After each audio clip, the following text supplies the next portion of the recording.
T-minus 20 seconds.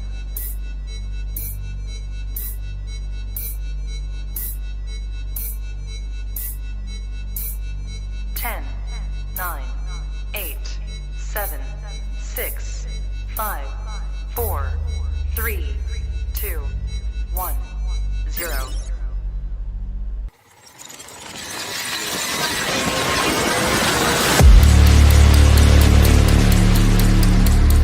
Jones messed with the wrong melon farmers. Thug life. And here we go.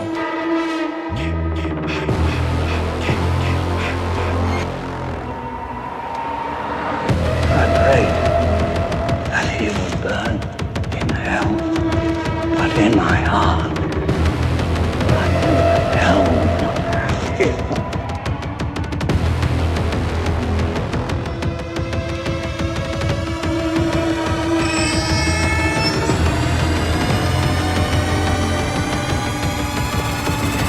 You are all my children now. This is as far as you go. No more. Hello, Sydney. Are you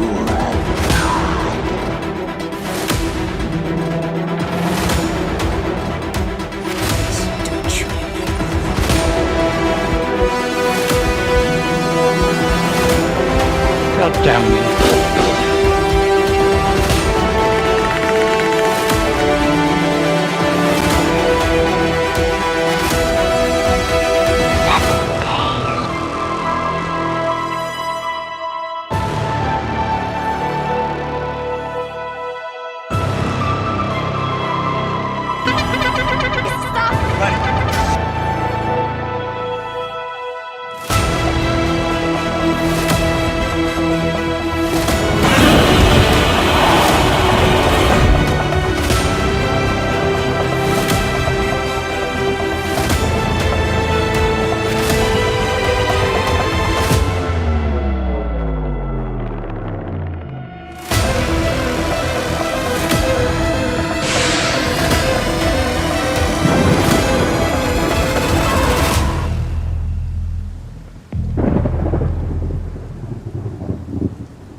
Wish I had you all alone, just the two of us. I met this 6-year-old child with this blank, pale, emotionless face and the blackest eyes, the devil's eyes. I spent 8 years trying to reach him, and then another 7 trying to keep him locked up because I realized that what was living behind that boy's eyes was purely and simply evil. This force, this thing that lived inside of him came from a source too violent, too deadly for you to imagine. It grew inside him, contaminating his soul. It was pure evil. I prayed that he would burn in hell, but in my heart, I knew that hell would not have him. Ooh, baby, ooh, baby, ooh, baby, ooh, baby, ooh, baby, ooh, baby, ooh, baby, ooh, baby, ooh, baby. What's up, everybody, and welcome back to Movies and Beyond. Once again, I am Michael, and today it's Sunday. It's a Sunday horror hangout. Mad Matt will be back with us next week, but tonight we're going to talk about H20. I do have a guest for us tonight. I do have one of my friends who helped me cover Freddy versus Jason. I don't know how long ago that was. I have an old brain. I don't remember how long ago things were, but we had such a good time doing that. We wanted to do it again, and tonight we're going to talk about H20. And I brought my friend Byron in here with me. What's up, my man? Welcome to Movies and Beyond. Always good to see you, bro. What's up, man? Nothing much, dude. Ready to talk about some H20 tonight? I am. It's an interesting film in the Halloween franchise for sure. Hell yeah, dude. And let me tell you this. Let me tell you, I'm going to make a retraction from our show, which I haven't gotten to do yet because I didn't think about it until we're sitting here looking at each other. If you remember, we talked about Freddy versus Jason. We talked about Rey Mysterio being the one that was in the Freddy costume and jumping out of the water. Rey Mysterio came out since then and said, that wasn't me. So it was something that was, tossed around and everything and talked about, throughout the horror community. And I read an article where he was like, no, I think it was my brother-in-law or nephew or something. He said, because it wasn't me. He said it might have been a Mysterio. He said, but it wasn't me. It wasn't Ray. All right. It wasn't Ray. So just to clear that up, I read an article probably about 2 days after we had that show. And I was like, well, I'll be damned. And if I didn't really, I don't remember retracting that. But I was just like, you know what? I seeing your face on here and it reminded me of that. I was like, let me go ahead and make that clear because I did read an article where he was like, everybody's saying that it wasn't me. I was shocked when people said it because I hadn't heard it before that show. And then I was like, really? Like, so, yeah. Yeah. And I mean, it had his mannerisms and stuff. So it was easy to believe because, Robert Englund isn't coming out of the water like that. Like there's no way he's getting in that. That form. But dude, before we get into H2O, which we're gonna do, we're gonna dive kind of deep, but not too deep because I do want to announce there is a new Patreon show coming out probably week after next. It'll be filmed this week where I am going to dive into these movies and not only the movies themselves, but we're going to dive in on what could have been. So I have read a lot of scripts for H2O that weren't used and a lot of things like that to where we're going to talk about, all of those things. And, one of them I can't wait to get to when I do that is Halloween 5. You guys know how I feel about Halloween 5. The only time I've ever ranted on here, Byron, was about Halloween 5. And I went on a little tangent last time Mad Matt and I ranked Halloween. It got to Halloween 5 for me. And the chat was like, wow, Michael, what's your coffee intake for today? Because I literally freaking lost my mind. Before we get into H2O, let me say hello to all these good people, man, that we have in the chat that are joining us tonight. Let me start with my starred messages here, and then we'll get to the top to say hello to everybody. Russell Dorsey. Russell, buddy, it's good to see you, my man. I haven't seen you in a very long time. I hope you're doing well. I'm glad you're doing okay, and I'm so happy you're back, my man. Definitely good to see you. Russell is celebrating being a member at Movies and Beyond for 6 months, and he's saying, Thug Life, let's have fun. Best channel around. Russell, thank you so much for saying that. Congratulations on 6 months, my man. And dude, it's so freaking awesome to have you back. Hell yeah, man. Good to see you. Val from Val's Views is in the chat. The General is in the chat, and the General always gets a salute from Movies and Beyond. And she's saying, celebrating her 9 months at Movies and Beyond as a channel member, saying, so happy to have found this channel. Always love hanging out with my amazing Movies and Beyond family. Val, the feeling is mutual. You are the General here, and I want to thank you so much for everything that you do for the channel, and congratulations again on 9 months at Movies and Beyond. You guys are just, oh my goodness. Sarah Campbell's in the chat as well, celebrating her 9 months as a member at Movies and Beyond. Congratulations, Sarah, and thank you so much for being a member here. And she's back saying I had to take a break from my internet vacation for Halloween H2O. Dude, there are a lot of H2O fans. And I'm going to try not to make any of them mad tonight. But let's remember, this is all opinion. We all have different ones. Sarah, great to see you here, my friend. Great to see you here, and congratulations again on 9 months. Eric from The Bearded Entertainment is in the chat as well, saying, what's up, people? Eric, my man, what is up? I have to connect with you soon. There is something I want to talk to you about. All good things, my friend. And congratulations for being a member. And thank you so much for being a member at Movies and Beyond for 6 months. Always good to see you here, my friend. All right, let's see who we got in the chat for tonight, other than our members here that are celebrating this week. Let's see. Melissa, the wild card, is in the chat. I need to get a clip, dude. I need to get a clip whenever Melissa's on here with her name being wild card of Charlie Day jumping out of the back of that van going, wild card, bitches. You know what I mean? From It's Always Sunny in Philadelphia. I mean to clip it out, and I always forget. Like, I feel like that needs to be done. What's up, Melissa? Always good to see you here, my friend. I hope that you're doing well. Jerry Wilson in the chat as well, saying hello, Michael. Let's get it. That's what I'm talking about, Jerry. You are the man, my friend. Always good to see you here. I hope you're having a great Sunday. And he's also saying, please stab that like button. Yes, if you have not hit that like button yet, please hit that like button. It helps out the channel more than you guys know. Thank you. Thank you so much. I see James is in the chat. The Shape is in the chat saying Matt will not be on the show tonight. He has to go to work tomorrow. He'll be on next Sunday night. Yes, he will be, my friend James. Always good to see you here, my friend. I hope you are having a great day.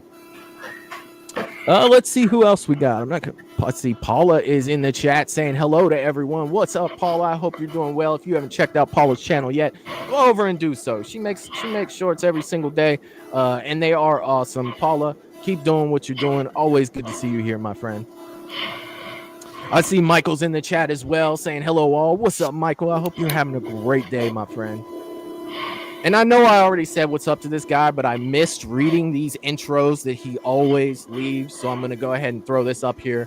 Russell Dorsey saying, what's up, everyone? I smashed that like button. I hope everyone is having a wonderful night. Let's smash that like button. If you haven't already, let's have fun. Had to get a new phone, but I'm back now. You got a new phone, buddy. It's good to have you back. Good to have you back. Let's see. We got Val's here. We got Val. We got Russell. Make sure that I get everybody. You guys are tearing up the chat today. Let's see. Michelle is in the chat as well saying happy Sunday, friends. Happy Sunday, Michelle. I hope you're doing well. I hope you're having a great Sunday. Always good to see you here. I see Lydia is in the chat as well saying Heidi Ho, officers driving 40 minutes home, but I'm listening. Hell yeah. Hell yeah. I do that a lot. Like, I'll listen to YouTube podcasts while I'm driving. That's something I do a bunch, actually. Probably more than I'd like to admit. I don't want to miss anybody. Let's see, getting a lot of H2O talk. A lot of H2O talk. I can't wait to jump in there. I see Jeff D'Angelo is in the chat saying hello, everyone. Me and Kaylee are here. What's up, Jeff? I hope you're having a great day. And what's up, Kaylee? I hope you're having a great day too. Always good to have you guys here on Sunday nights with us. Always good to have you guys here on any nights with us. Always good to see you guys. Let's see. I see Gina is in the chat saying hi to everyone. What is up, Gina? I hope you're doing well. And let's see. I think that I may have gotten everyone chatting. If I did miss you guys, if I did miss anybody, leave me a message, and I'll make sure that I get to it for sure. Let's see. Don't look at my phone through a YouTube stream. Okay, so they're saying that there's like a feedback sound. Oh my God, I miss Mr. Rick. Mr. Rick, what's up, my man? I hope you're doing well, brother. Always good to see you here. Love that Candyman. What is that? Like a image that you have for your name there. Awesome, dude. Tony Todd, R.I.P. He was the man. He was. But I guess we're getting some sort of sound feedback that might be coming from your end, Byron. Okay. Like a little bit. Like if you maybe turn down like the volume just a little bit. Okay. Yeah, we're getting a. Let me. Okay, yeah. So I just wanted to lower that to make sure that we were getting that on the right end there.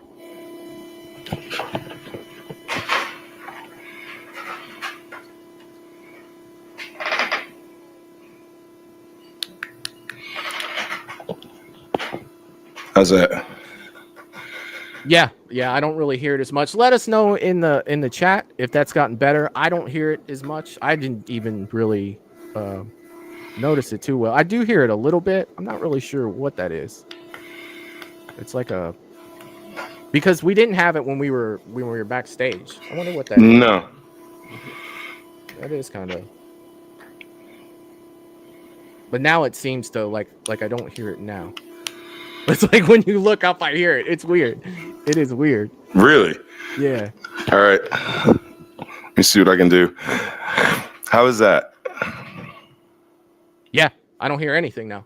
Okay, sweet. Don't move. I'm not right. Don't move. And there will be no buzzing. Right. Oh my god. All right, I think that we got it. And we got yeah. Hell yeah. I don't hear anything. Fantastic. We are fixed. And thank you for that, Michelle. I didn't even hear my phone. I appreciate that so much.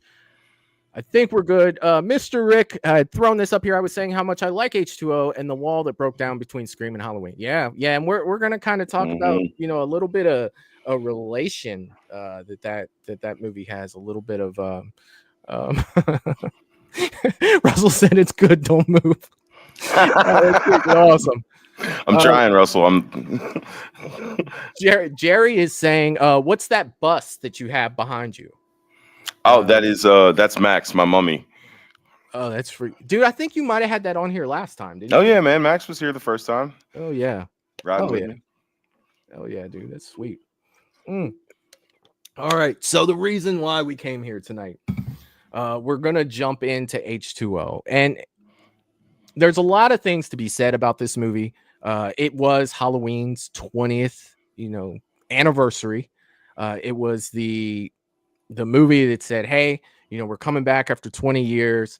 They made it to where Jamie Lee Curtis came back, so it was kind of big. And just a little bit of background on this. Like I said, I'm not going to do too much because we are going to have a show based off of things like this. And I don't want to just have another show repeating myself when I get to H2O. But, this movie was originally planned as Halloween 7. A continuation, The Curse of Michael Myers, from Halloween 6, to where they were keeping the Thorn stuff in it. They were going to try to explain it a little more. And not only were they going to do that, it wasn't going to be a theatrical release. It was going straight to DVD. No, actually, at the time, when that straight to VHS. Possibly. Like it may have been, yes. But it was going straight to home video, regardless. And the thing with that is, I feel like Halloween 6, if you look at the Rotten Tomatoes score, I think it's a 9. You know what I mean? So, and at the time, it was like a 6. So it has gone up a whopping 3 points since then. But, it was such... I hate to use the word failure when it comes to a Halloween movie, but in terms of money and their projection for Halloween, that wasn't what they wanted, and that's why it was going the Hellraiser route, and it was going straight to video. Well, turn around now. Jamie Lee Curtis is involved. We have to change everything. Now it's the Halloween 20th anniversary, and we're gonna go ahead and make this a theatrical release. Right. They hired Kevin Williamson, who wrote Scream, because Scream had come out in December of '96. And they're like, well, we're going to get this guy because he's really big right now. Scream made $100 million plus as a slasher. We're going to go ahead and bring Kevin Williamson on board, who at the time, I think, was making Dawson's Creek. Yeah. Okay. Yeah. So he was making Dawson's Creek, and they negotiated for him to come over, and he ended up writing a treatment for it. Like, he didn't write the script. Robert Zappia, who was also already working on a script for this movie, not knowing that Jamie Lee Curtis was going to be involved, he came up with the script, and they were like, we got good news and bad news. You know what I mean? They're like, we've got, we love your story, but we're not going to use it. The good news is you get to write a new one with Jamie Lee Curtis involved. John Carpenter was supposed to come back, but he wanted $10 million. They're like, fuck that. We're not giving you $10 million. So John Carpenter and Deborah Hill, they were supposed to be a part of the package with Jamie Lee Curtis, but she still said, even though they said no, they were like, yeah, we're going to go ahead, and she's going to go ahead and do this movie, which was great. I mean, we got Laurie Strode for the first time in like 18 years after that, 17 years. Considering what state Halloween was in, it was a far cry from what it had started with Jamie Lee Curtis and John Carpenter and what they originally started to do. Like at this point, we're in the cults, we're in the little stones that can stop Michael. You know what I mean? It was just like the only thing that was sad was, we wouldn't have Donald Pleasance to share that. We wouldn't have Loomis because he had unfortunately passed away before Halloween 6 even came out. So that was his last Halloween. Yeah, and he actually did not do the voiceover in this one either. That was I can't remember the guy's name. He worked on SpongeBob SquarePants, if I'm not mistaken. Yeah, he did. He worked on SpongeBob. He did a bunch of voiceovers for a little like obscure kind of things. Yeah. And they came back. I saw an interview with him where he said it took him like 30 takes with one of Peasance's friends to get the go ahead that that's his voice. That's what we want to do. Yeah, that is true. I actually remember that from watching H2O's bonus features on one of my discs that I was watching. Real quick, Michelle has gifted 1 Movies and Beyond membership. Michelle, thank you so much for that. That's freaking amazing. Thank you. And thank you for everything you do here. If it wasn't for Michelle, we wouldn't have Horror Shorts Night that everybody loves so freaking much. She always picks those out. Every other week we do Horror Shorts. She goes through and finds all of those, so I get to watch those for the first time with everyone. So I'm not coming up here like, watch this one. Oh, I've seen this before. So thank you, Michelle, a million times. Thanks. All right, let's start simple with Halloween H20. We kind of gave a little bit of background without going into too much detail. Let's start with, let's see. I want to save that one for the end. So let's go ahead and start with, no, fuck it. We're going to go. Did you like this movie? Like, is this like how do you feel about H20? And then we can get into the whys, because I'll voice mine. All right. No, not really. There's a lot in this one that was a letdown for me. I think well, let me start by saying, like, full disclosure, I'm not a big Scream fan. And Scream so heavily influenced almost every horror movie around that time because it was such a big success, and studios tend to be pretty much cookie cutter when they got a successful thing. I mean, just ask Disney, and then you beat it to death. And like, I get the novelty of what Scream was, but that's not why I go to see a Halloween movie. Right. And so those similarities kind of left me wanting a little bit. There's more to it, more to the reasons. Like, the mask is a thing that, I'd like, there's a lot. So which one of the 3 didn't you like? Because they used 3 different masks. In this right. So H20 for me, it is a little complicated. We ranked Halloween not too long ago, and I had this at number 5. But it was one of those ones that was the best H20 will ever be for me. It's 5th. Now, the thing that really gets me with this is I like the way that it starts. I almost said, I did say love there, but I changed that. I like the way that it starts because they bring back a familiar face. They bring back Marion Chambers from the original, who was, she was in the car with Loomis. That's a familiar Halloween face to where watching that for the first time, you're like, this is going to be different. Like Gone or the Thorn and everything. You're giving me something familiar. You're giving me something from the original that I've seen before. And I know much, that Laurie Strode's coming back. Okay, I can dig this. And the tone of that, it felt very Halloween. It kind of had a darker, even though it was still daytime, it was still kind of shot a little darker. She goes into the house. Obviously, the cool thing that I really liked about that at the beginning, she goes in the house and she realizes something's wrong. And when you're used to yelling at the screen, watching a slasher, like, get the fuck out, she did that. She bounced. She's like, nope, something's not right here. I'm gone. I don't really understand why Michael broke her porch light. You know what I mean? Because the first thing she knows, there's glass on the floor and her porch light is messed up. It's like, damn, Michael, you had to mess up my shit and you're just going to break my porch light too. Maybe it was so no trick-or-treaters came by while he was trying to do his work. I don't really know. But she runs next door. You see Joseph Gordon-Levitt, and at the Mhm. time you're like, hey, I know this kid. I don't really know where I know him from, but wasn't he that neighbor kid on Roseanne? Like that's Mhm. like I really feel like that was a little different. But the whole tone, and I'm not going to go piece by piece through the beginning of this movie, but the whole tone of it I really liked until we saw Michael. Because you see Michael for the first time, and this is Halloween 6 Michael. It's got the Halloween 6 mask at this point. Mhm. And at the time, I'm probably not paying too much attention to that. I don't think that I noticed something's messed up until later in the movie. But you get the Michael stalking, the kill, and everything, and right in front of the police, and I'm just like, okay, this feels Halloween to me. So it started off a certain way, but when we got to California, Well, see, yeah, I was just gonna say, like, one, it's not Illinois, right, and and there is something about the ambiance, the surrounding area that really contributes to a story. I mean, for example, Gotham City. You know what I mean? Like yeah, Gotham City is a character. It needs to look a certain way. It needs to feel a certain way. I feel like Haddonfield is it brings an ambiance to the film that we were all used to, and it kind of creates this eerie Midwestern gray overcast kind of tone. And now we're in sunny California, and that it took something away from it for me. yeah, definitely. And I mean, just to back up a little bit, something that you said that is spot on, man.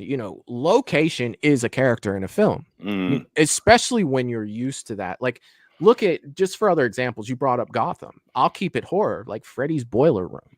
yeah, You know what I mean? Like yeah, those are things yeah. Camp that, Crystal Lake. yeah, Like, yeah. I mean, these places they matter. They definitely matter.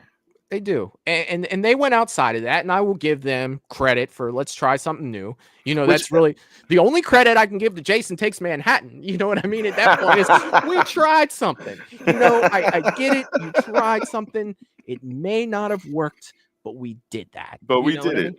But and also, I think that there was a big push to separate, and kind of not necessarily reboot the franchise, Yeah. but separate the franchise from how convoluted the story had gotten before, and kind Right. of give writers and directors a clear path without having to be tied to all of the other caveats that happened in the other films. So, I mean, that's a thing, and I get that, but.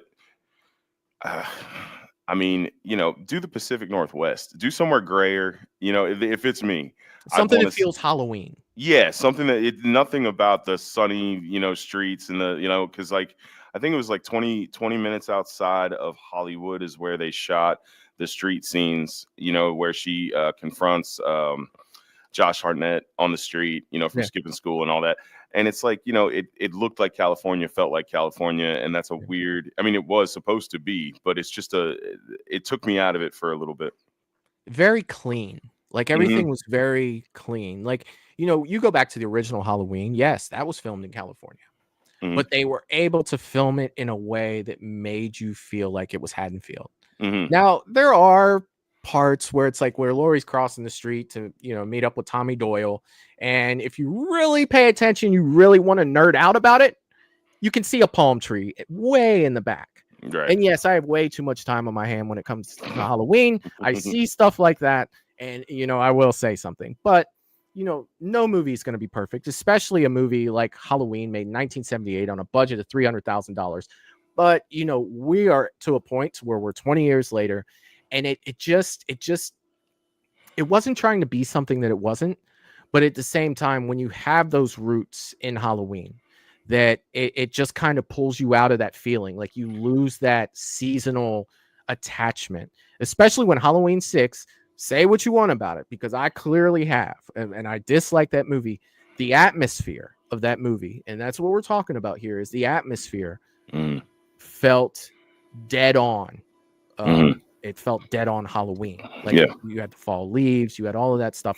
But Mhm. I digress with that because, the point was Laurie wasn't hiding and she went somewhere else, and that's the story that they were going for. And there's nothing wrong with that. No, it totally It makes does. sense. Yeah. It makes sense that it would be there. But I think also with this film, because of Scream, that cash grab, like the H2O threw me, the title threw me. Yeah. Yeah, I mean, I get it. It's 20 years, but I'm like, Halloween water? You know, Halloween. you know what I mean? Like, I'm like, what's that? Yeah. Like, is this taking place on a ship? Like, this Michael goes to sea. So, like, it was a grab because at that time, you had Independence Day that did the initials, like the ID4 thing, and there was several other movies that were like, it was like Y2K time. We were almost at the millennium, and it was like the cool thing to do. So they chose a lot of trendy. They made a lot of trendy decisions, I think, that at the time it seemed normal, but there's something to be said about what Carpenter did in the first film and how much that carried. I mean, how many more Yeah. films that spawned and all that, but if you go back to the brass tacks of that small budget and that, skeleton crew that made this amazing film, you had something really, really, I think, it's kind of like one of those things where when a director gets too much money, you do the first film for, 70 million or something like that. It's a huge success. And then all of a sudden studios throw tons of money at them and then they shit the bed because they can't do, another movie, it's too much money. Yeah. So like I think it stunts creativity. I think that some of that is present in H2O. Okay. Yeah, I mean, there are a lot of things with this, and it's kind of tough to narrow it down to one thing, but let's move on to the look of Michael in this one. Like that is something else that is very something that a lot of Halloween fans, maybe not so much for like casual fans, because we do have to remember, we are very nerdy about these movies, and if I'm telling you something you don't know, it's true. Okay, and there's nothing wrong with that. This is a thing that we love. Look behind me. You know what I mean? Like that's not a casual fan's approach to these movies. But the look of Michael for this, that is important to us. Something that we do like to look at. How did you feel about the look of Michael in this one? And we will get to the 3 different masks that he, wore, but just Yeah. in general, like that look. I feel like for whatever reason, he wasn't as foreboding. He seemed smaller. He seemed like he'd gone on a diet. Yeah. And like I'm not talking about the mask. I'm just talking about his physicality, his physical presence. He felt kind of small. It was like a welterweight Michael. And I was like, that was different. However, I do give a ton of credit to that scene where he lowered himself down with one arm. Oh yeah, dude. That Iconic. scene, I was behind that. I really dug that. It was like, like giving him, like showing Michael's strength in another way than just murdering somebody on screen was pretty cool. I thought that was cool. Yeah.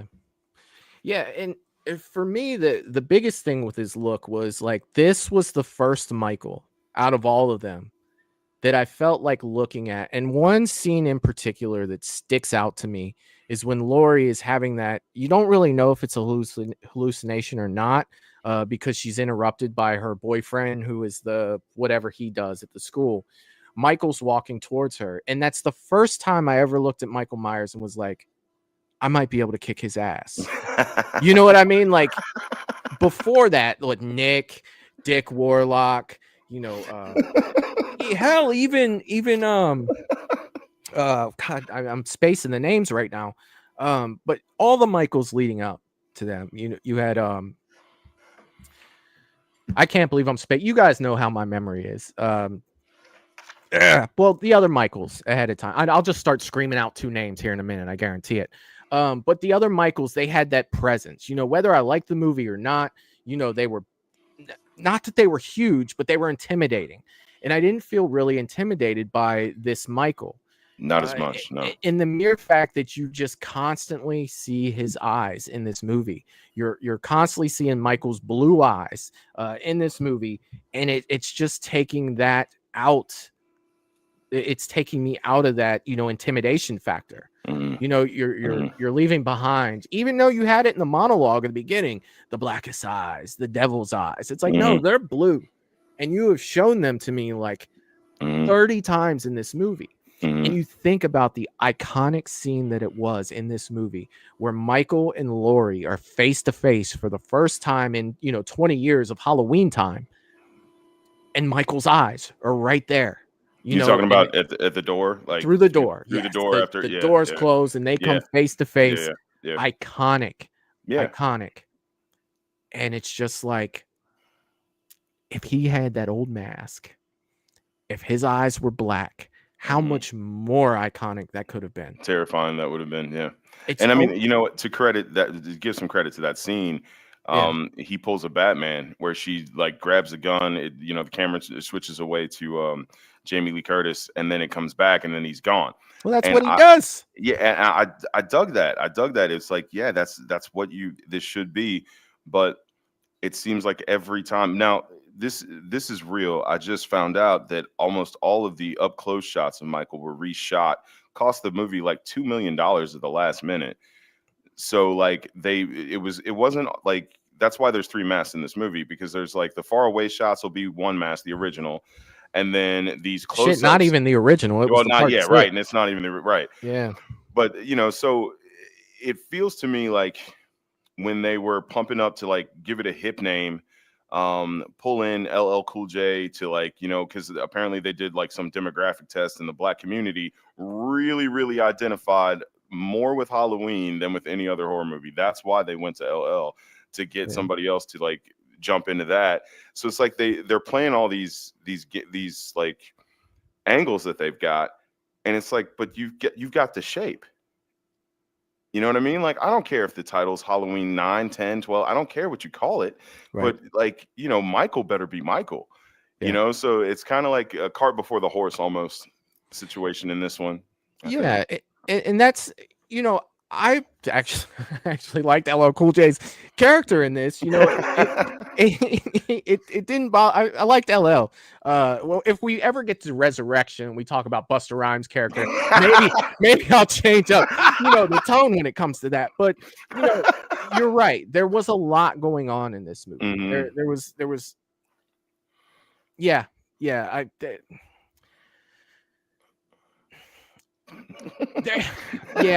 Well, here's the other thing too.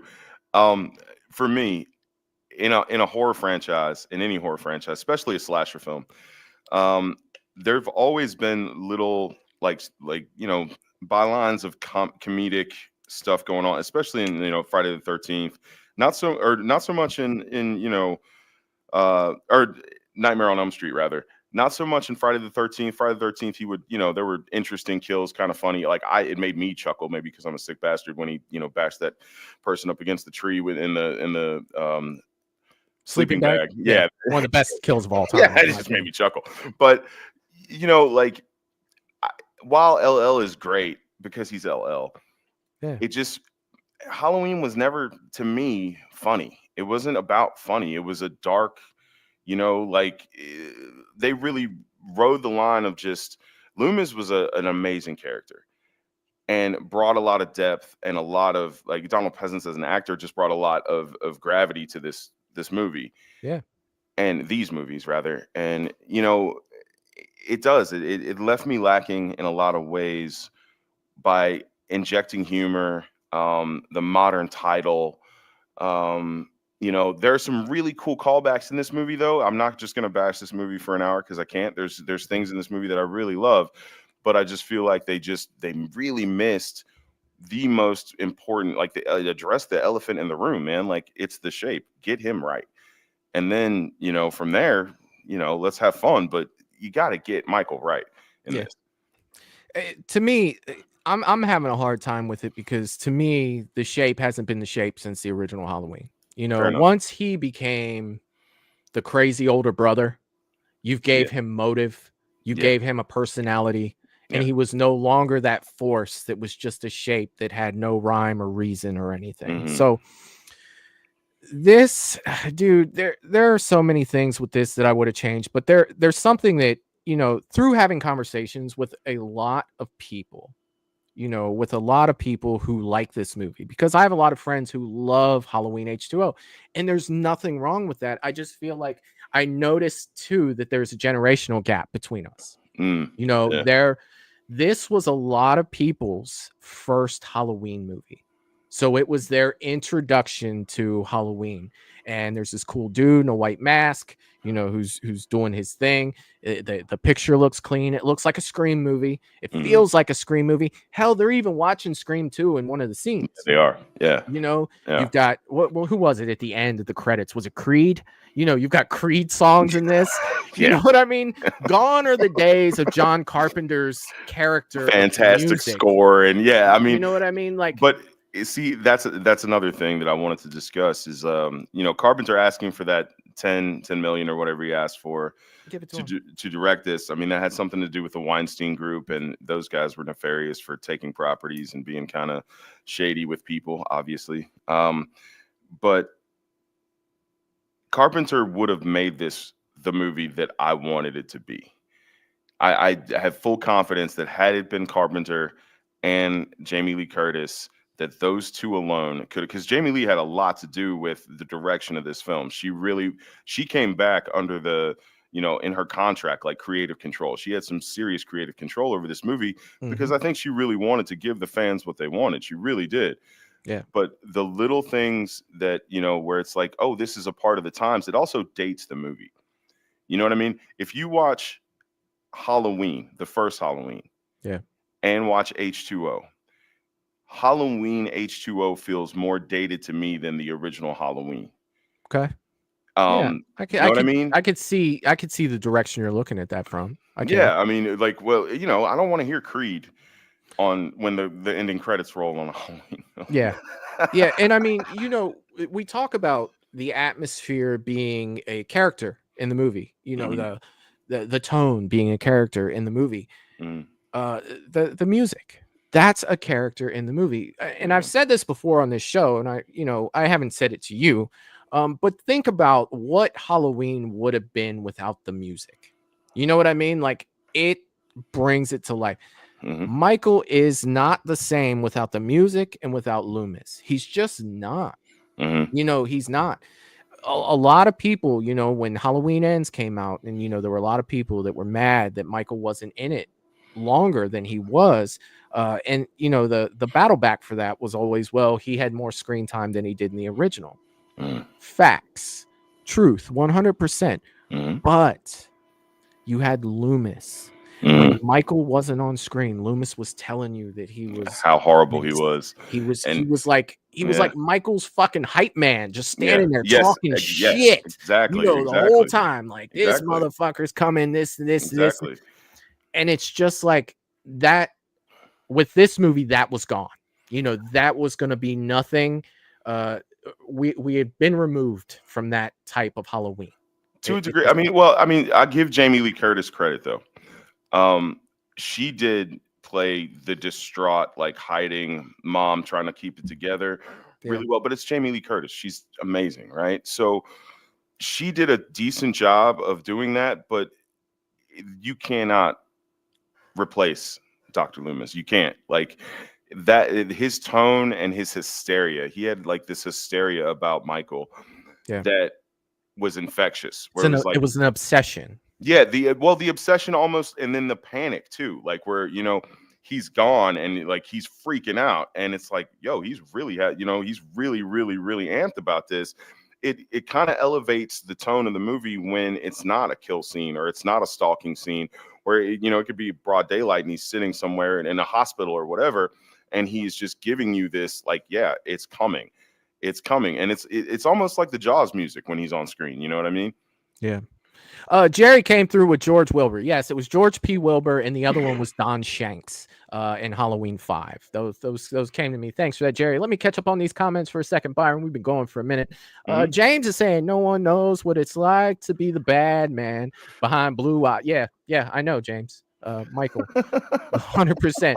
Michelle saying James Jude is the best. James Jude is a juggernaut of a Michael. Fantastic.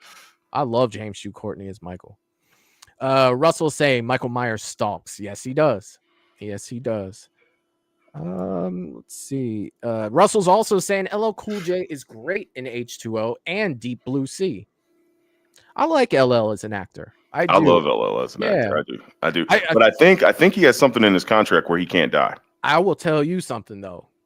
What was the name of the movie where he was God that was filmed in Cincinnati? Oh, In Too Deep. In Too Deep, bro. Yeah. Oh, yo, Like- yo. Yeah. Yeah. Yeah, Like he was that- raw in that movie. Yeah, dude. Like, yeah, that wasn't the fun LL Cool J. Oh, no, that was no. God. You Yeah. know what I mean? It's like, Yeah. we call that motherfucker God. Like, Yeah. holy shit. Yeah. Jerry is leaving this up here. Consider joining Movies and Beyond on Patreon. He provides a link below. Yes, if you have not checked out Patreon, there is a plan for everyone over there. It's kind of how we keep the lights on over here with a new show coming to Patreon. So if you want to check that out, go over to the link that Jerry provided ever so nicely. Thank you for that, Jerry. Russell was saying the mystery. Yes, the mystery. There wasn't a lot of mystery with that, Michael. And something else. Before I get to Lydia's comment here, she has a very long comment here. I want to get to that for sure. But something else that really bugged me about this movie, and I am one of those people that nitpick, okay? And I understand that 90% of you guys don't even give a shit about this, but I'm going to say it anyway because it bugs me, and it bugged me in Freddy versus Jason, and it bugged me in this movie too. Michael drove from Illinois to California with his mask on. How did that motherfucker get gas? All right, and you can tell me that he's on the side of the road. He's in a pump with his mask on, putting gas in that car. Now we do know that he switched cars, but he had a blown out tire, right? Right. But he would have had to get gas in that other thing. He had to be gas at some point. All right. And I pulling up to Sunoco, and you got the Shape pumping gas with his mask on. Maybe he took the mask off. I don't know, but I doubt that he had money to pay for it. And I can't see the conversation. I don't know. Maybe he stole one of Marion's credit cards when he killed Nurse Marion. Maybe that happened. Pay at the pump and just kind of. Yeah, just was there pay? He had to get gas at some point. That's all I'm saying. Lydia's saying, "Oh my God, I just got home and I was smacking my steering wheel when y'all were talking about Michael coming down from the ceiling because I couldn't say anything. That's my favorite scene in H20. You know, it might be mine as well. It's legit. And Yeah, that is a great scene. It is. And one of the best things they did in that movie, in my opinion, is showing Michael throw somebody like through a wall, or the physical strength he has against another human is one thing, but that was cat-like, stalky, creepy. Like it was original. Definitely one of my favorite scenes of the movie. And the actor that played Michael Myers in this, he talked about on a video that I saw. What was his name? Chris Duran. Yeah, I believe that's who it was. And he said that he had never seen Michael before, so he wasn't instructed on how to play him. And it's funny that you say the cat-like reflexes, because that's how he played Michael. He talked about that. He talked about, I'm going to stare at them like a cat does before their prey. I'm going to turn my head like a cat does. Not that he's talking about, the Bob kill in Halloween 1 where Michael stood there and turned his head, that iconic scene. He played Michael like a cat, and he said he was also growling in his mask to keep that persona up, to be that cat. So for you to say something like that, and it goes hand in hand with what he was talking about on one of those bonus videos I watched not too long ago. I mean, it definitely works in that scene. It definitely works in that scene. It's good. Oh yeah. Val was saying, hell yeah, Byron. She was agreeing with what you were saying a little earlier, man. That's what I'm talking about. And Michael saying, Mom said, knock you out. That's what I'm talking about. Let's see. Russell was agreeing with Lydia that it was a great scene. Hell yeah. A lot of people agreeing with that. Lydia is saying it's such a subtle show of power that I feel like I hadn't seen before from Michael. Probably a little dramatic, but my jaw dropped the first time I watched the movie. Hell yeah. It's freaking, it's amazing. That's why it made the Halloween video that I have, for sure. Let's see. Russell saying, I heard Jamie Lee Curtis is coming back to Halloween. Well, she did say, her comment was never say never. So you don't really know for sure in what aspect, but you have to remember she is an Academy Award winner now, and I don't know if Malik's going to toss that money to get her into anything, because once you win an Academy Award, that price tag goes up. It goes up, yeah, it does. What did Jamie Lee win for again? That Everything or Nothing All at Once. I'm butchering that title. Yeah, Everything Everywhere All at Once. That's the one with Ki Hu Kwan in it. With Short Round. Yeah, Short Round. Yeah, Dr. Jones, No Time for Love. No time for love, Dr. Jones. Right. That and he was also in Goonies. Yeah, it is Data, man. It's Data. It's Data. Got to put some respect on Data for sure. God, that's gonna be stuck in my head. No time for love, Dr. Jones. You know, I used to say that shit all the time when I didn't want to talk to somebody. And you know where I got that from? I got that from the movie Clerks, where that guy comes up to Randall and he's like, "You're supposed to be like, no time for love, Dr. Jones," and he just walks past him. Like that's where that was put into my freaking head. Right. Let's see. Michelle's saying I don't want to hear Creed, period. Let alone a Halloween movie. You know what I mean? I'm not even trying to hear him. You know what I mean? Look, if it's 1997 and I'm hanging out at a bar and I'm drinking a Red Dog or whatever we drank back then, and Creed comes on the jukebox, probably Mad Dog 2020 because none of us were 21 yet. probably had Max Berry going into the drive-thru for it still at that point. Okay, so if I'm drinking in a parking lot before I go into a bar. and I go in and I hear Creed, fine, no big deal. Yeah. But like that's kind of jarring at the end of a Halloween movie, man. I don't, yeah, one of these things are not like the other. It doesn't belong. The decisions were made. You know what I mean? What are you gonna do? Oh yeah. Russell saying Creed did a music video for Scream 3, and that's kind of but that was Scream's vibe. You know what I mean? Like Scream had that vibe. It was Scream. What it did, man, it had that coming of age teen movie mixed in, and that was the whole thing. That was why it was interesting and why it was so successful, I think, to some degree. And that's not what this is. So it's happened multiple times in other movies. I can't think of any examples off the top of my head, but it's like, oh, this works, so let's do this, let's keep doing this. And you lose when you're doing like the 7th entry of a property that is so beloved, you lose the tone, and that's what you want. You got to keep that tone, man. You got to keep that tone. It's crazy because we talked about Kevin Williamson doing the treatment for this, and I'm not the first to say this. I will go out and say that, but it felt like the Dawson's Creek of Halloweens to me, like, right. And it just what it. I understand that where they were on the 7th movie. I do understand that it was a different time for slashers. Scream had just made 100 million plus, and Halloween's like, we need to cash in on some of this. Right. Let's get on board with that. But for the Halloween fans that were, prior to that, it kind of goes like we have Scream, like that Scream's there, but we watch Halloween for something different. Right now, Scream was a huge homage to Halloween. I will give it that. The original, of course, huge. Yeah. But it just, I don't know. I mean, to slasher movies, period. It was a celebration of slasher movies. Yeah. And, Scream is revolutionary at the time in its way, and I appreciate it for that. It's just not my thing. When I go into a horror movie, I don't necessarily want to laugh as much. There's like this fine line of like being able to be humorous or have levity in a darker, like more terrifying environment that is okay. But that is a real precarious line to walk, because I feel like if you go too far into it, then all of a sudden the movie becomes like this weird comedy thing, and it's like Halloween. If we go back to the original, and I hate to keep doing that because I'm old school, but if we go back to the original, there wasn't much to laugh about in that movie.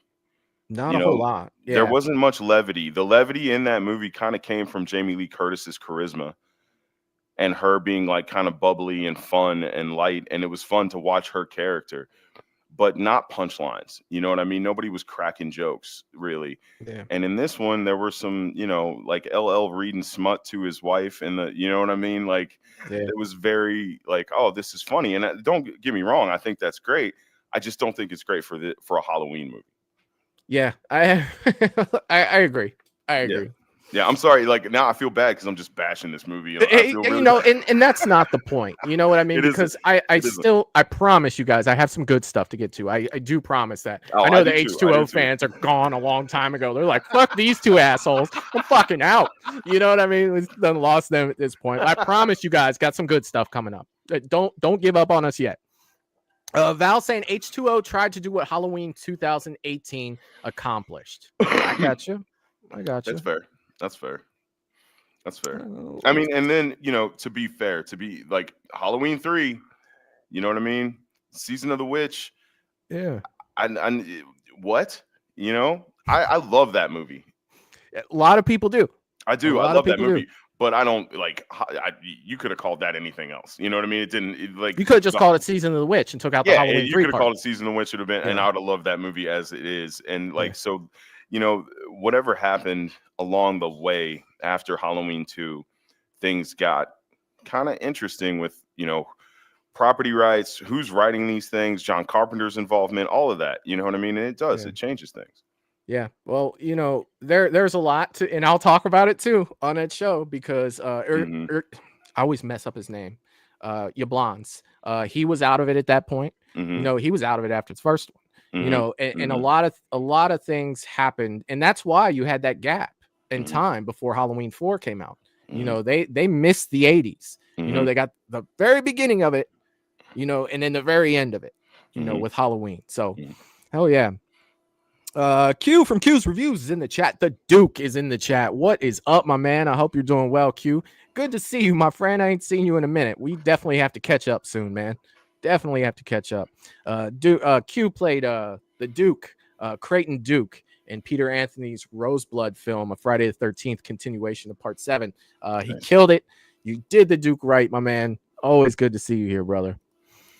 James is saying Michael has great strength holding all his weight on one arm. He must have been hitting the gym a lot. Michael don't need the gym, James. He's just naturally the man. Let's see. Russell saying if Michael Myers got a hold of LL Cool J, he'd be done. Well, yeah, if Michael gets hold of anybody, they're done for. It doesn't matter. But let's not forget that LL Cool J killed a genetically enhanced shark with a Jesus pendant on his chain. So let's put some respect on LL too. You can add that to the list. Definitely add that to the list. Oh, let's see.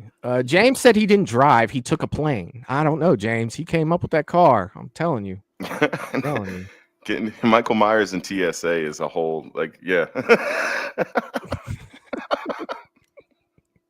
Oh, we got into the gas. We're definitely got into the gas here. Melissa's saying, thank God Jason doesn't drive. It's bad enough that Michael does. Oh no. Russell saying Jamie Lee Curtis is good in anything. I wouldn't say anything. There's been some stinkers out there. There has, but she is good. She's definitely good. Jerry said I liked her in True Lies. Me too. That's a movie that a lot of people don't talk about. I really it is slept on. It's underrated. True Lies is great. Blue Steel was good too, man. For whatever reason, I don't think a lot of people like that movie, but I love that movie. I really dig Blue Steel. She's like a cop and dealing with a kind of a serial killer-esque kind of die. That's cool. Oh yeah, it's like, bitch, don't you know I'm Laurie Strode? Like, right. Lydia's saying I would pay good money for a Halloween movie where it's just showing Michael traveling from point A to point B between, especially the California road. Lydia, we have all talked about this. Like, I would love that, but it would be comedy. Like, you think about Michael's there 1 minute, gone the next when the camera pans. Can you just picture Michael like fucking hauling ass around a corner so that when somebody looks, he's not there? Like the hedge scene in the original for me has to be the best. Like where he steps on the hedge, outside of the hedge and looks, and then he steps behind it and Annie walks up there pretty quickly and he's gone. I just picture the camera just being on the other side and him slowly stepping to the side and then takes off in a sprint. Like the mask is moving up like this. The hair is fucking flopping around. He gets to the end and dives behind the house just as she comes around and is like, there's nothing here. You know, and he's over there breathing heavy as shit in that mask.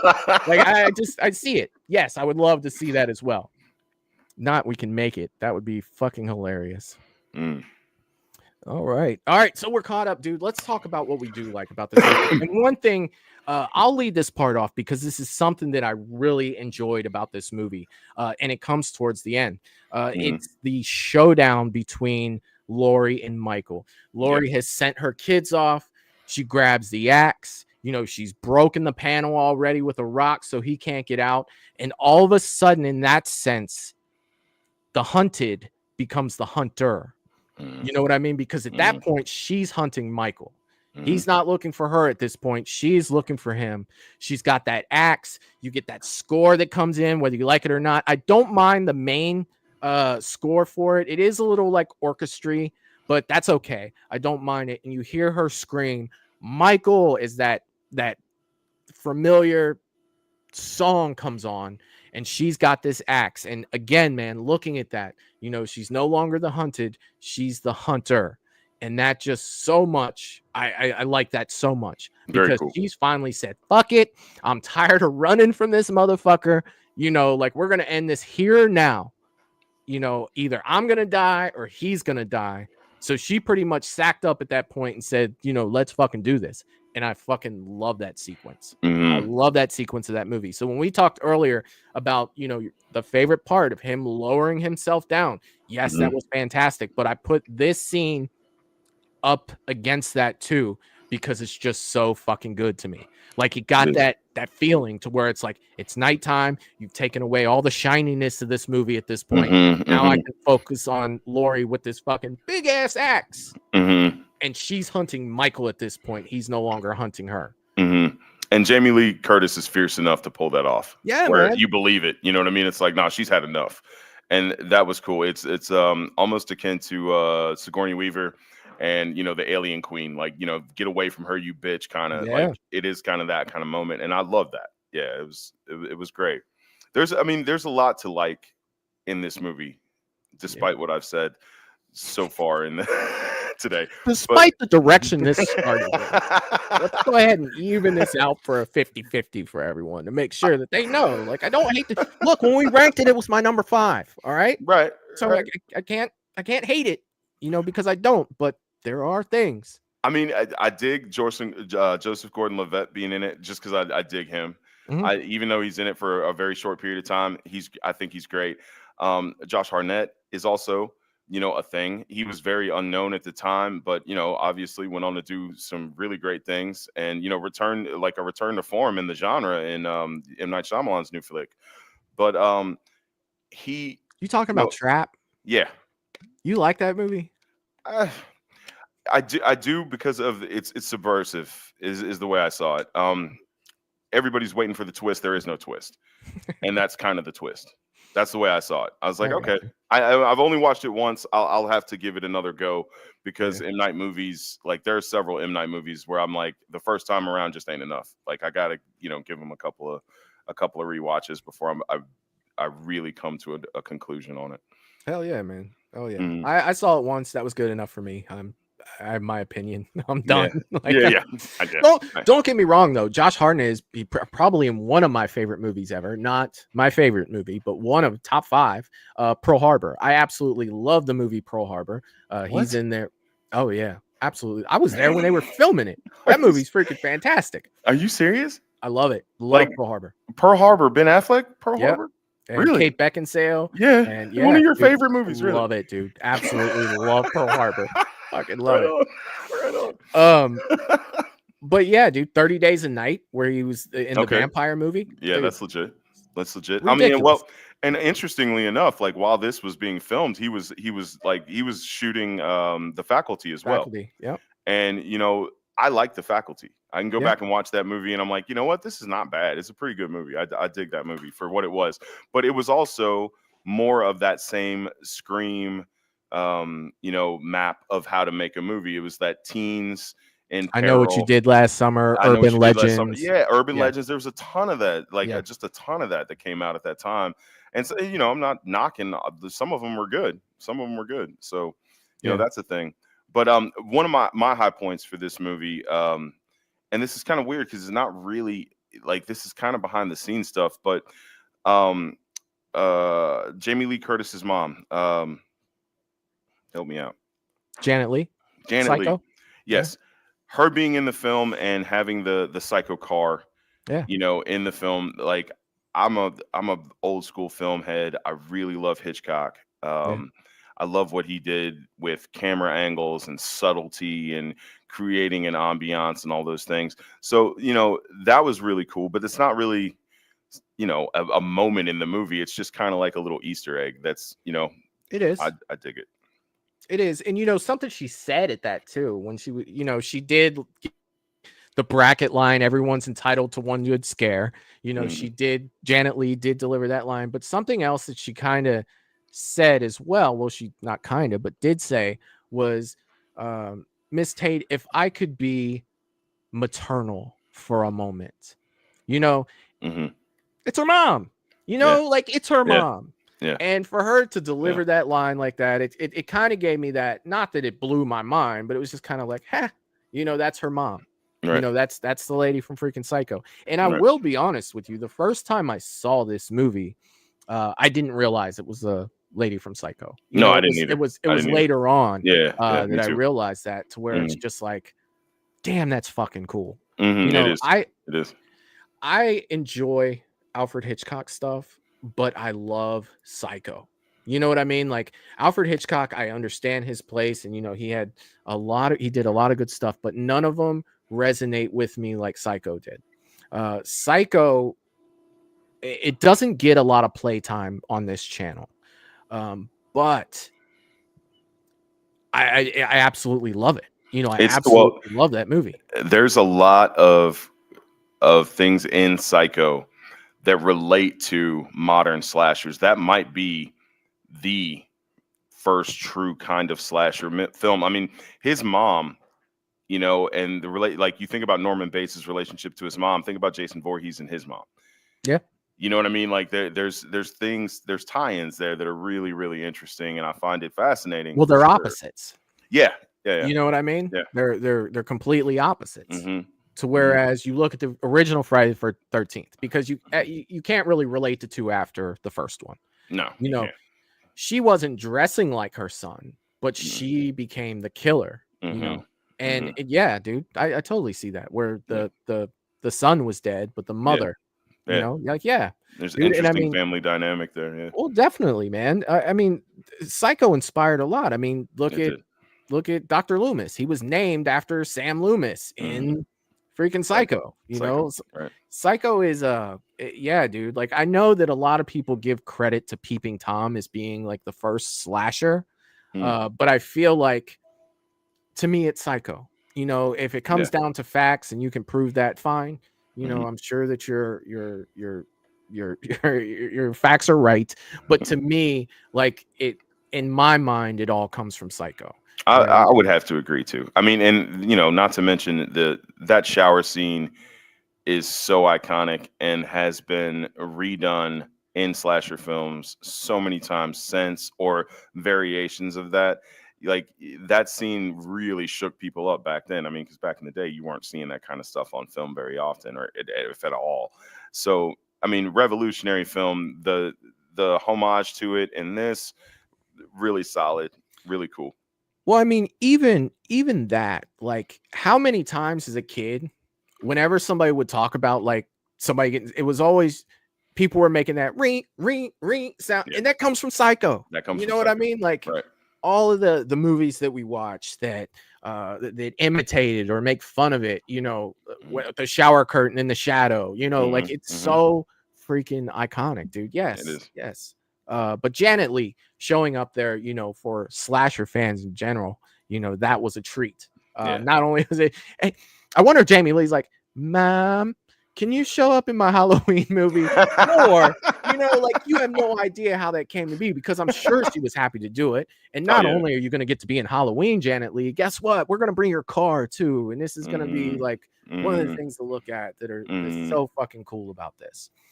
Story-wise alone, and I said what I said earlier about this movie, about the tone and the atmosphere and stuff that I didn't like. But one thing I did really appreciate about this movie, man, was the whole ending sequence.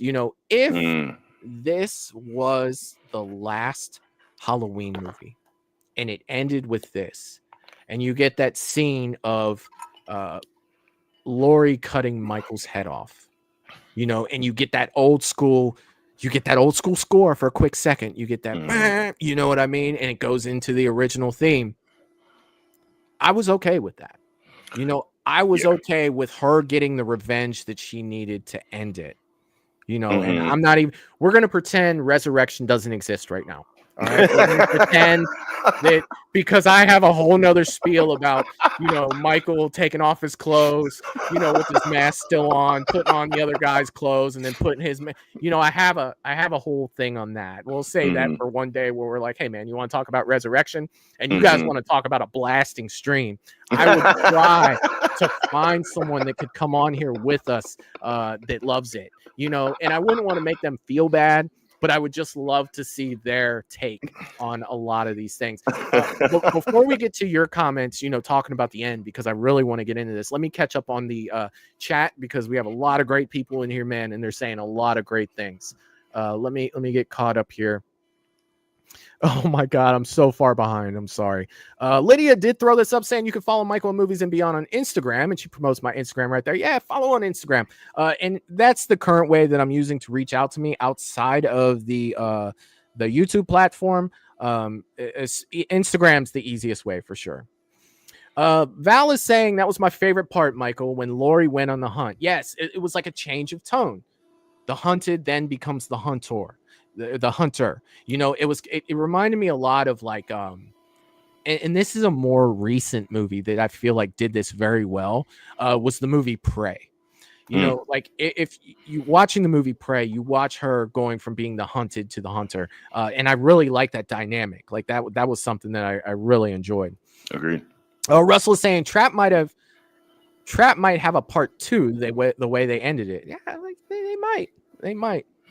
You know what, Russell, before we move on, M. Night dropping Trap, I thought the exact same thing just because of Unbreakable and how Unbreakable just kind of ended in that open space. And that movie really wasn't as well received with a lot of people until that second one came out. So I would love to see Josh Hartnett come back and be that villain again. And I would love to see that. That'd be cool. Well. Laurie's in the chat saying we love Josh. LOL. Also, Michael is my nightmare, and I had children with no drugs. That's what I'm talking about. Hell yeah. Oh my God. Oh.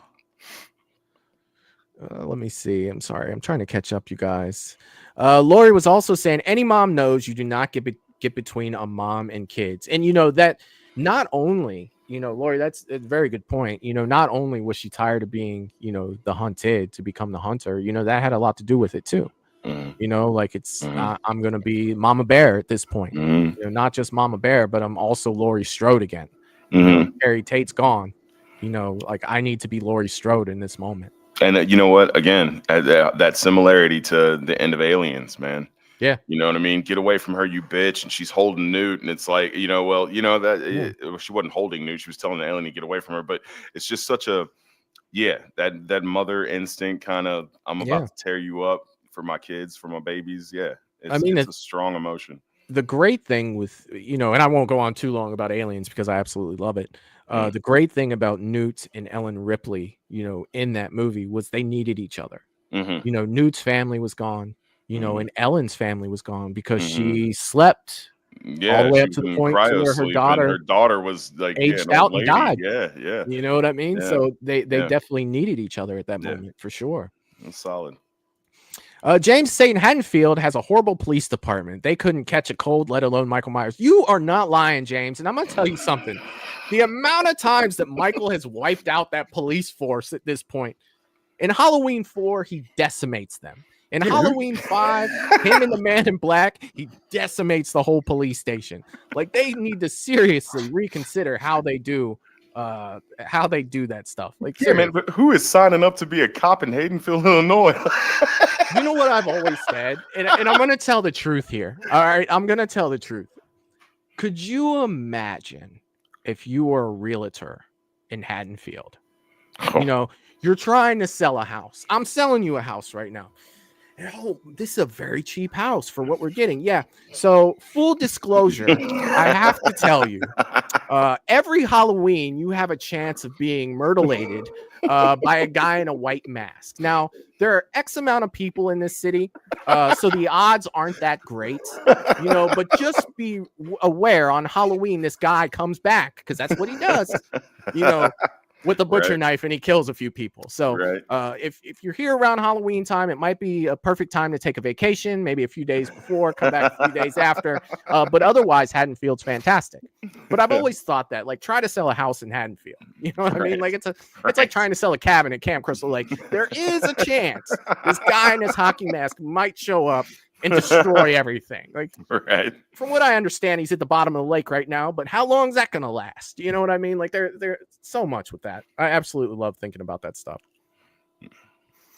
Let's see. Michael says the Haddonfield Police Department had a lot of turnover. Don't know if I would want to work there. Yeah, dude. No, nobody wants to work there. Legit. It's like if you're a cop in Haddonfield and you see Loomis come running in, like, he's back. I'm like, I'm out. Like, I'm done. There's no way. You all may not listen to him, but this dude's about to give you a spiel along with one great line of dialogue that he's going to throw out there. You know what I mean? It's, right. No, like, I'm out. I always wanted to be a veterinarian. Badge and gun. Might be the time to move to Springwood, you know, and have some teenagers. Like, Right. Jesus. Let's see. Paula's saying that I loved it, and Josh looks good. All right. Let's see. Lori is saying, okay, so one of my favorites is The Others with Nicole Kidman. You know, it has been a minute since I've seen that, but I do remember liking that. Is that the one where her husband dies in like a war or something, and she's taking care of the kids to find? Well, I don't want to spoil it if anyone hasn't seen it, but I think that's legit. Like, she's a governess, I think. Yeah. And she kind of goes to and then she finds out at the end that she's not. Yeah. Okay. I think so. Yeah. But yeah. Melissa's saying another great movie is Speak No Evil. Hell yeah. I haven't seen that one. Let's see. Michelle saying Trap wasn't great, but it was funny. It had some moments. I don't know. There was a lot of stuff with it. There was. Lydia's saying, I'm just now realizing that was Janet Leigh in H2O. Jesus Christ. It was her car too, Lydia. That was the car from Psycho. Yep. Let's see. I believe Max, it's free on Amazon Fire Stick. Yes, it is. Russell saying Abigail is a great movie. It's like, I don't know. That's another one for me. But, I don't know. James is saying, yes, she was. The mom. Yes, she was. Michelle is saying Lost Boys is number one. Lost Boys is my favorite vampire movie. Oh, man. Absolutely. No question. No, hands down. Hands down. Michael saying I had a crush on Star in the Lost Boys when I was a kid. I think we all did. A little bit. We all like a little Star. bit. Let's see.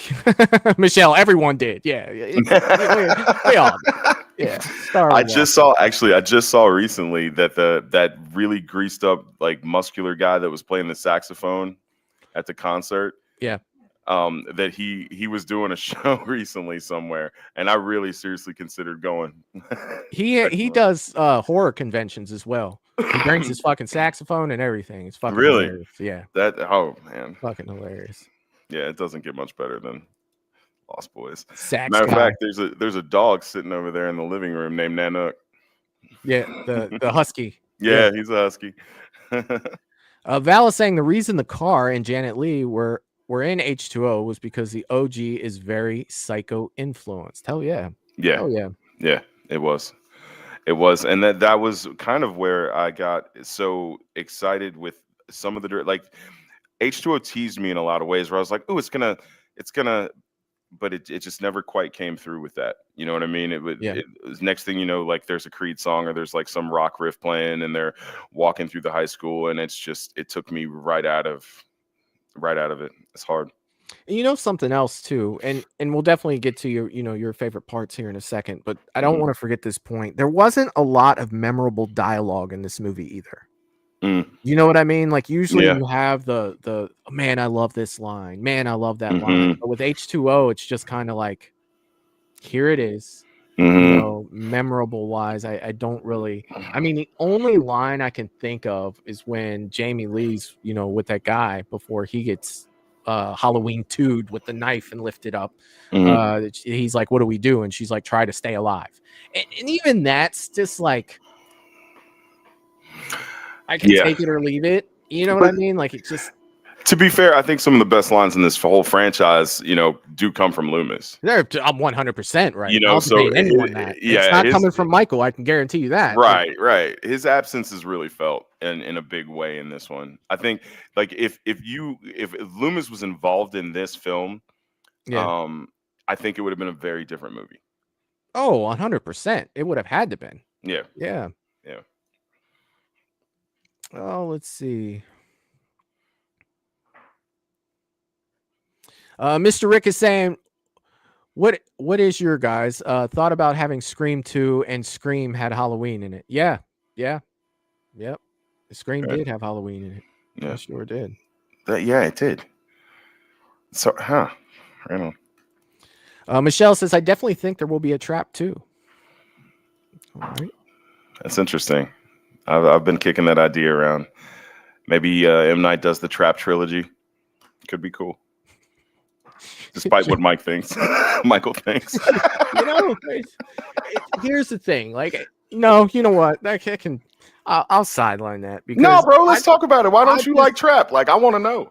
Because I felt like it went nowhere. And then when it got to where it was going, I didn't care. You know what I mean? Like that whole thing with the family. Like, I don't want to talk too much about it because I'm sure there's people who haven't seen it in the chat yet. It's fairly new. But it's just like, I just didn't care.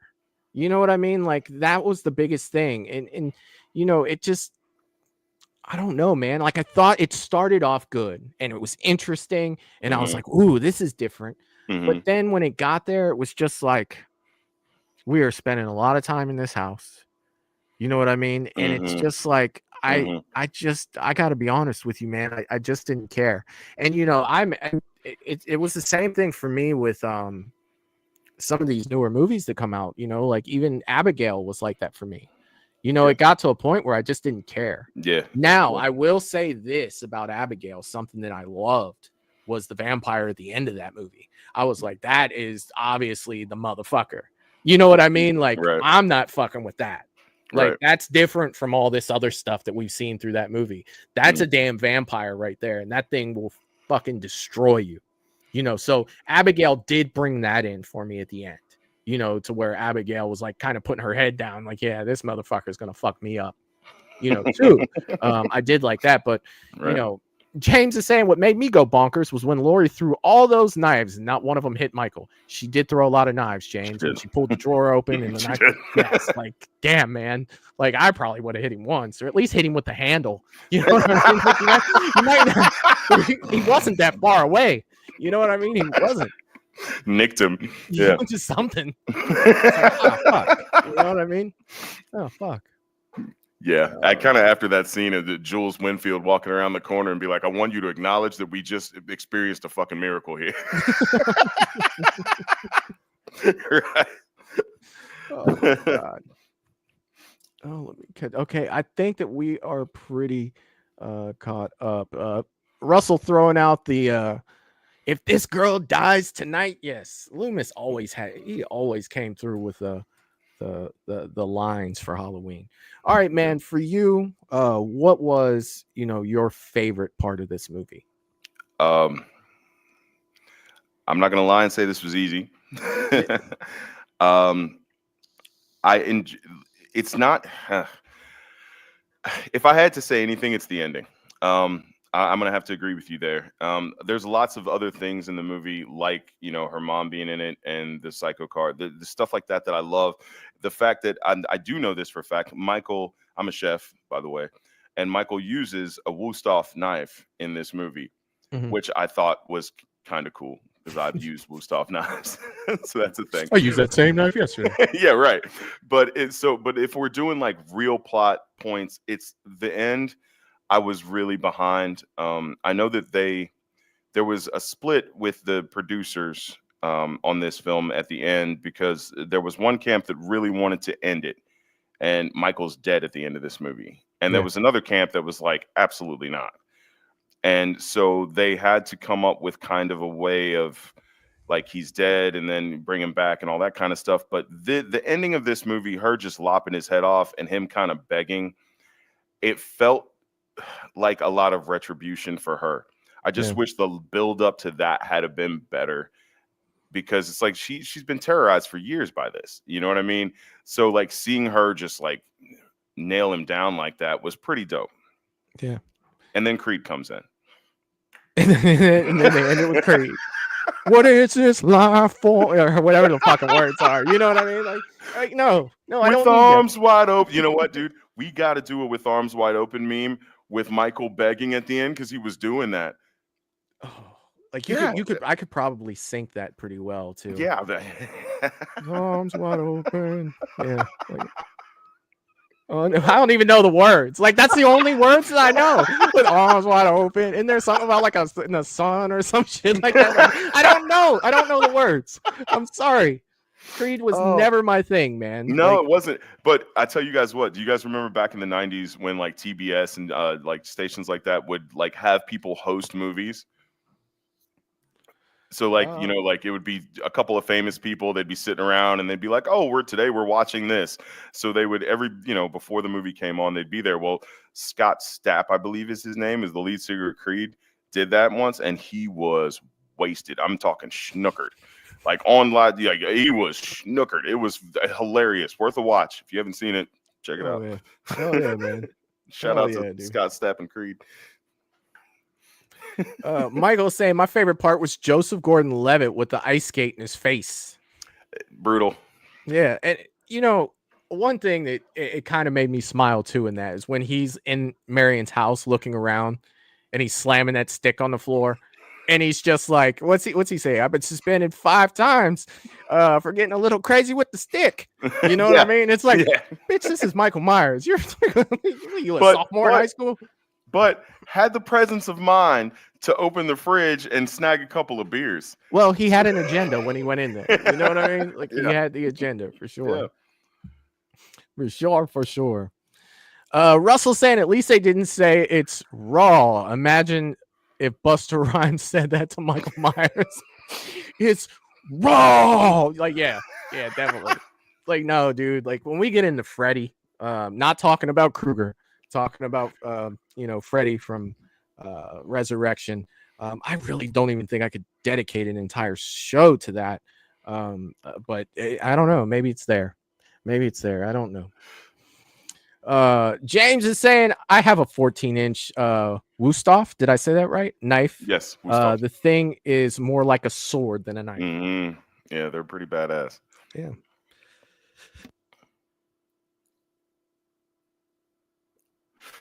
Did I get the mic off in time before I sneezed?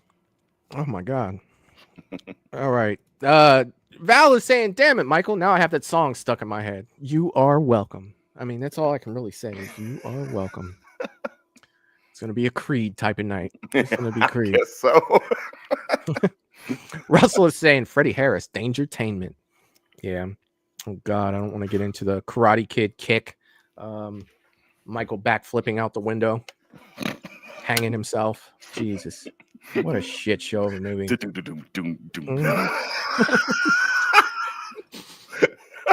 I mean, how's the end of the movie gonna be like 2 wires shocking Michael's balls to kill him and end it forever? Because of that run, you guys have to remember that was the end. Rob Zombie's Halloween came out after that. Like that was it. So we have to live with the last movie being Michael getting shocked in the balls with electrical wires.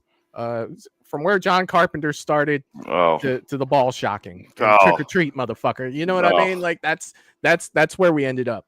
That's definitely where we ended up with that. I'm mad. But what would you say? What would you say? And we didn't really get into the masks. We talked about them a little.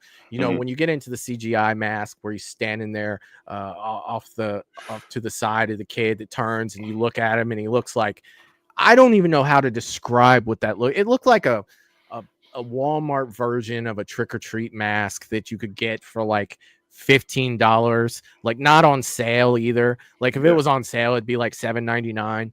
Like I literally feel like Big Lots. You remember Big Lots? Yeah. That's where you would get that from. I don't know if you guys know Big Lots. I don't know if that's a national thing. and I don't even think we have them here anymore. At least I haven't seen them. There might be one. There's always one. There's one Yeah. there's one blockbuster. There's one left, too. blockbuster. Yeah, there can only be one. It's like Highlander. Oh yeah. Mr. Rick is saying, here's another Creed song stuck in your head. What if? I don't even know that dude, but oh my God. Michelle is saying we still have Big Lots. Oh, shit. And you can go in there and get a freaking like a kitchen set for like $36. And a full stand-up arcade machine, a beanbag chair, and some Smarties. Like the Smarties come with it. If you buy a beanbag chair, get a bag of Smarties. Dude, I remember going to Big Lots as a kid and coming out, and whatever I bought would break like within a day or two. Oh yeah. But they did have GoBots there. Right. And if you don't know, like us kids had GoBots instead of like Transformers. GoBots, micro machines. Micro machines. Well, they were probably the off-brand micro machines. Like mini motors. Yeah. Yeah, right. They weren't micro machines. They were mini motors. The guy talked really slow. Yeah. Like, you guys. Well, pick up the new mini motor. Everything's opposite. You know what I mean? Freaking awesome. Oh my God. Dude, this has been a freaking blast tonight. Sitting back talking H2O. And this is something that we'll definitely have to do again, at some point. Pick another movie. We'll dive into it, dude. But an hour and a half flies like, it's so fast with these. But I want to thank everybody that came out tonight. Oh my God, that sucks. I'm sorry, I have to read this. I had Milli Vanilli stuck in my head for over a week. Good God. But did you really have Milli Vanilli stuck in your head? Like, it wasn't them. So it might not have been them. Who was in your head is the question. who really sang that song? Oh my God. Before you sign off, man, I gotta say, I'm just putting it out there. I just watched the Sleepaway Camp trilogy. That's what I want to talk about. You have me back for Sleepaway Camp. Yeah. Because there's so much to unpack there. I really dig that whole franchise. Yeah, dude. And we'll get into it, man. Sleepaway Camp is that's like part 2 is one of my guilty pleasure favorite slashers. I love part 2. I love the character of Angela. Some of the most unique kills too. Yeah, man. dude. Like she had some great kills. They were just unique, weird ways to like dispose of somebody. So yeah. Sleepaway Camp will be done, my friend. All right. I gotta. Yeah, dude. Especially God, I love 2 so much. Let's see. Val saying, hell yeah, Byron. Gotta love the outhouse kill in part 2. Oh, that was brutal. Oh my That's goodness. so brutal. Yeah, it not only was it brutal, it was nasty. You know what I mean? Like, it was. It was definitely gave me that like. Like not only is it gonna be like, oh, that's a terrible kill, but it's like, was the kill too bad? It's like, no, it wasn't the kill itself. It's like, is her face brown? Like, why is it so bad? It was. They like, there's they went no hard. way she wasn't screaming with her mouth open in there. Like, I guarantee that's so rough. And that's definitely one of my problems with these things is, I tend to look at things so deep. You know what I mean? And it's just like all these ideas will go through my head with that to where it's just like, oh my goodness. Oh my goodness. But yeah, man. Yeah, definitely getting to Sleepaway Camp. That's something that I've been putting off on this channel. Now that I've been doing this for about 2 years, it's kind of crazy that I haven't gotten into Sleepaway Camp, with it being, one of my favorites. You know what I mean? Because it is, especially 2. And we talked yesterday on the phone. You talked about, you're like, I haven't seen 4 yet, and I was like, dude, just disregard 4. We'll talk about 1 through 3. You can watch 4 if you want. But then once you do, you'll be like, oh shit. Once you told me that, I trust your opinion. I was kind of like, all right, well, it's a lot of like, I think most of the movie is flashbacks. I know they did another one that just had nothing to do with, I'd have to look at that again. 1, 2, and 3, that's the trilogy. At least in my mind, that's the Sleepaway Camp trilogy. And definitely worth looking into and diving into. Probably dive into the whole thing all at once. For sure. I would love to. And that's one of those movies that didn't really bother me that Angela wasn't the same in all three of them. You know, she was and Felissa Rose was Angela in the first one, and then I always forget her first name, but Springsteen, she was like Bruce Springsteen's like sister, that was Angela in part 2 and 3. So is that right? I didn't yes. know that. That's really cool. That's Yeah. really cool.